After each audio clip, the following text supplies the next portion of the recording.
Hey, it's Jason here. So I had a lot of success with the solar power battery charger and maintainers by Battery Tender. I've had one installed for over 2 years. And I have this L322, a 2003 Land Rover, which needs a little bit more to keep the battery charged. So I purchased the 15 watt, and what I'm going to do is install it next to I believe these are 10 watts, next to the 10 watt units that I currently have for the D1s. I'm going to put it to the right there. So the first step I always do is I measure the panel, and then I'll take a piece of pressure treated plywood, outdoor rated, and I'll cut the back because I'm going to actually mount the panel to that. I'm going to put the post in the ground at an angle, screw this to the post, and then mount the panel to the actual unit. So ultimately the panel is going to look like this mounted. I've just laid it on here for now. I find that gives it a really good backing to make it nice and secure from wind, and it's relatively inexpensive to get the materials.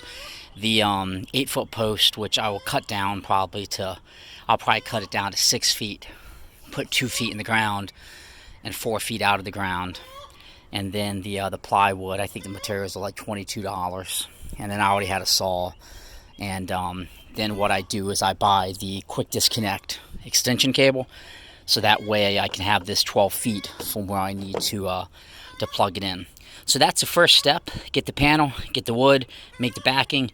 Next, I'm going to cut the pole. Then I'm going to put the pole in the ground. Then I'm going to anchor it to the post, and I'm good to go. All right, I have the new panel mounted. The two in the front are the original ones that I had for the two D1s. And this one here is the new 15 watt.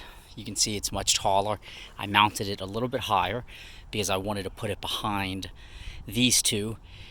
And this is just a DIY job. It's on the edge of my property, hidden by cars, nowhere near my house. That's my garage, and then way on the other side is the house. So cosmetically, or I guess aesthetically I should say, they're not the prettiest, but I don't think any solar panels are pretty, but they're very functional, and they will, not really impede or be in the way of anything I'm doing. And aesthetically, when you're at the house, you will only see these if you walked back here and made a point.